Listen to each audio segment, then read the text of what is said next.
They say that this stuff is supposed to be good luck in terms of cars. I'm not so sure. We'll soon find out though. Now when you think of an SUV or a 4x4, you think nice high up driving position, great view of the road ahead, great wheel clearance, which gives you the opportunity to take it off-road or off the beaten track. And so when I started telling people I was going to lower my Macan, I was greeted with a few strange looks, a few negative comments, which is probably quite understandable from normal people. However, I'm probably not normal people, so that's exactly what I'm going to do in this video. I'm going to lower my Porsche Macan. This video is supported by Diagnostic World. We'll come to that later in the video. Let's do business.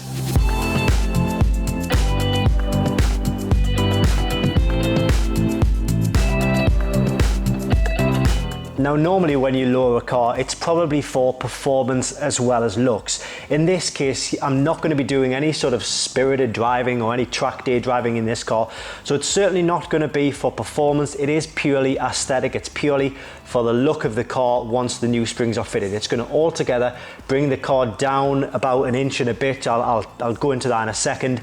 But ultimately, it's all about the look of the car and how it'll look just with a lower stance. As you can see from the box, the springs we're going to be using are H&R springs, which I picked up from 911 Design. It's a UK-based website, but they may well ship all over the world. The product code for these particular springs, I'll also put this information in the link below, but the product code is 28788-1, and these are H&R lowering springs for Porsche Macan with PASM. I guess there are springs which will cater for cars without PASM. I'm not sure if it's just going to be the same or whether it's going to be completely different. So a bit of basic information, a bit of fitting information, I guess, or a read before you fit, just a bit of information from H&R themselves. You can also get 10% off if you buy these through 911 Design. I'll put the code, it's something like PH10 or something like that, but I'll put the exact code in the description. But these are the springs.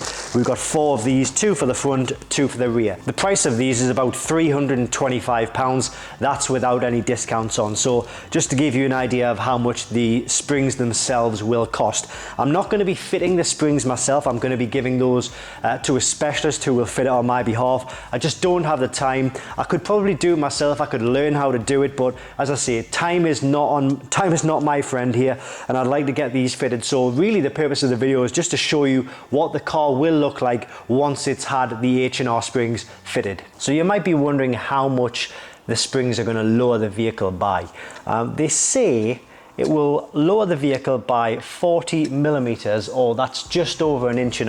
So what I've got there is, not sure how well you can see that, but we've got 40 millimeters measured out there. So I'd probably say it's going to bring it to where the top of my fingernail is. So about that much is what it's going to lower it by.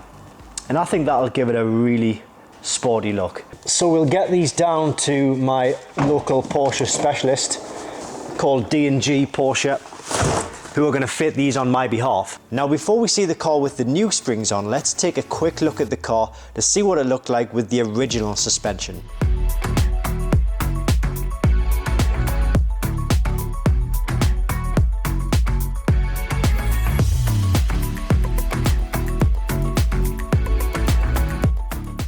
I just picked the Macan up from the local Porsche specialist, so who wants to see what the car looks like with the new springs installed? Well, of course you do. That's why you're here, isn't it?